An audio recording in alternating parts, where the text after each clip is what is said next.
try to deflect blame for his conduct and their consequences, blasting Republicans and President Trump testifying for nearly 6 hours before House lawmakers. So another day of Hillary Clinton's emails and the Steele dossier. This while the President of the United States is lying about the FBI, attacking the FBI, and attacking the rule of law in this country. How does that make any sense at all? Republicans used to understand that the actions of a president matter, the words of a president matter, the rule of law matters, and the truth matters. Well, joining us now, James Kallstrom, former assistant director of the FBI. He served nearly 30 years with the Bureau.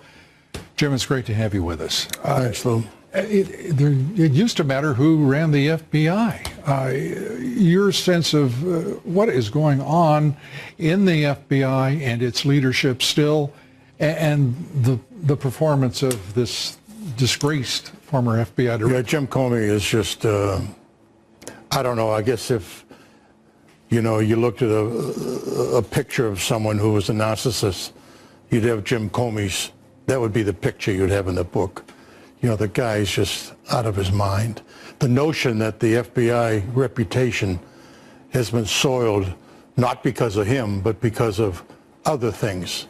I mean, it's because of him. And it's because of the other 5 or 6 or 10 or 12, whatever the number is, people around him.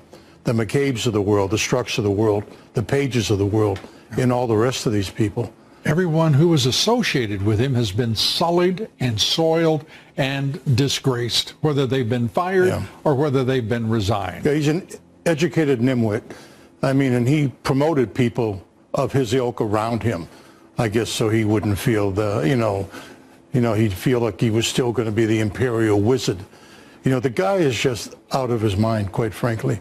What he's done criminally, the federal violations he's put himself into, and the Bureau, he has zero support now in the FBI. He carried out an investigation against the President of the United States for nearly a year before there was a special counsel.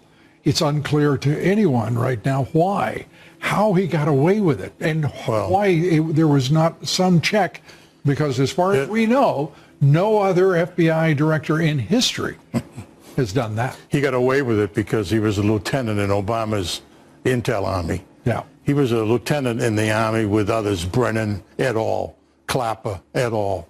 This whole conspiracy, first off to stop Trump, right, and then if he, by some miracle, was elected, to make his administration worthless.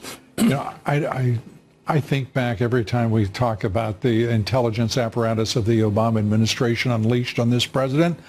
I can recall vividly when the president said that he was being wiretapped, and the national left-wing media mocked him, said, no, ridiculous, no evidence, blah, blah, blah. It turns out it was worse than wiretapped. It was persecution, it was surveillance, it was spies within his own his campaign organization. There was nothing that they didn't resort to try to destroy this man as a candidate and then as a president. And you look at these timelines, meetings at the White House with Obama and just a few other people. He goes to New York to brief the president on certain things. He stays behind, and he mischaracters, the actual Steele document. Then he lets CNN, of course, ahead of time, know that he was going to do that. Right. Then he signals, okay, it's okay, CNN, you got the hook. You can do your show. I mean, the whole thing is just... it's disgraceful. It's totally disgraceful.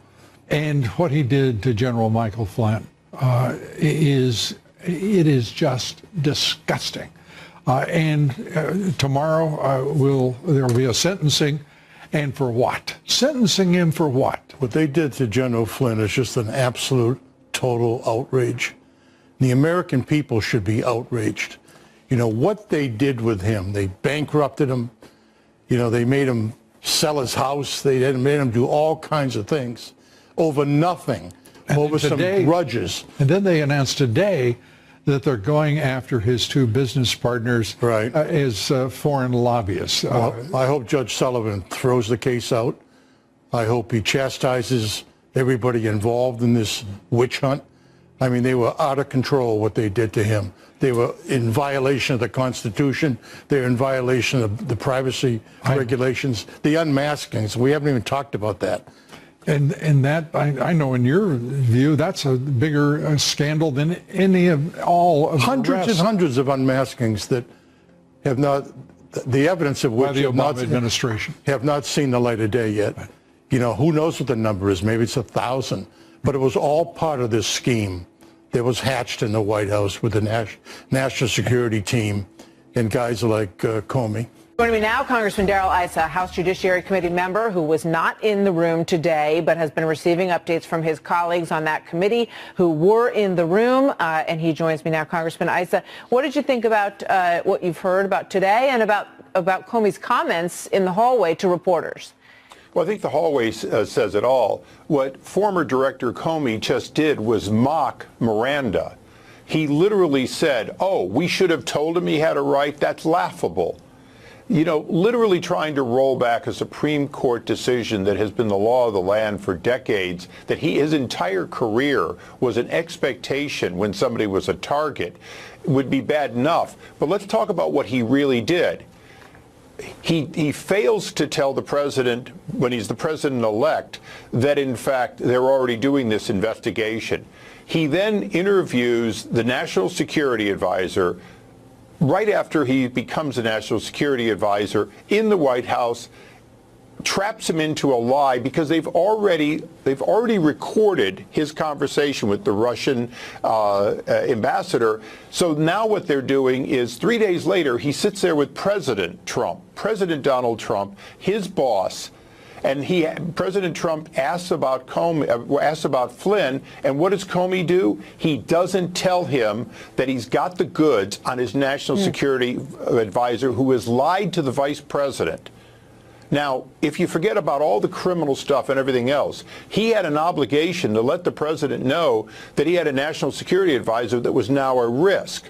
But if he had done the job properly when he had unmasked Flynn to begin with, he would have gone to the president with that, and this would never have happened. It was clear he was always part of the insurance policy. His goal was to entrap not just General Flynn, but the president, and he thinks he's done it. I hear everything you're saying. You know, you just said that he sort of wanted to cast aside Miranda rights when he talked to Michael Flynn, but then you said cast aside all of the criminal stuff. And James Comey's saying we can't do that. He lied to FBI agents, and he lied about meeting with Kislyak, and he didn't tell the truth about talking about sanctions with Kislyak. And to Comey, that is what matters more than anything. You see, but that's not what matters. At the moment that he unmasked General Flynn talking to a foreign agent, he owed the president an explanation, unless he was trying to entrap the president-elect, if you will. Remember, this is the Obama administration getting the goods, the insurance policy, if you will, on the president, creating a crime where there was no crime. Ultimately, the discussion with General Flynn wasn't a crime. They're not charging him with that. The lying to the vice president, although wrong, might not have been a crime. But Comey withholding this from the president when directly asked is, in fact, the kind of a thing that causes you to know that he was not only never loyal to the president, but he was, even before Donald Trump was president, he was already part of souring the presidency by not giving him things that he needed to know, for example, not to have Flynn be his national security advisor, for example. I think both things can be true. Both things are true, that he should not have misled the vice president. He should have said, I did talk to Kislyak about the sanctions, and here's what we talked about. Here's why I felt like it was okay. Obviously, I can't do anything about the sanctions now, but we talked about what might happen in the future. It's part of the transition, all of that as you go through. But your point about the fact that why he would not do one of two things: tell the president, look, this is what we have on this transcript of this conversation. You need to know about this with your national security advisor. And why, when they had Flynn in the room, in the Situation Room, talking to him, why didn't they slide that transcript in front of him and say, look, General Flynn, We have your transcripts because he says during the conversation, you already know what I said, I would imagine, because as a former head of an intelligence agency, he knew they probably had those conversations.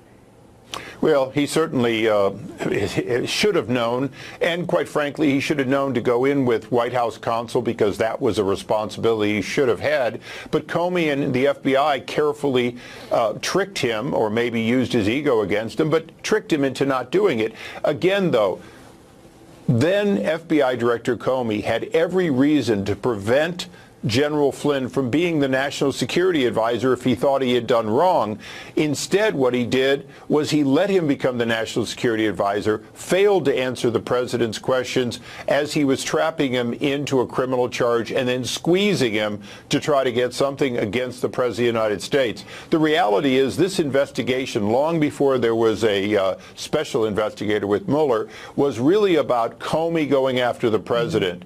And, you know, when you consider that the IG has held former director essentially accountable for wrongdoing, what we're seeing again is an out-of-the-control, corrupt, and I repeat that, corrupt FBI director who was on a mission and forgot that his #1 mission was to protect national security, which is not always about getting a charge on somebody.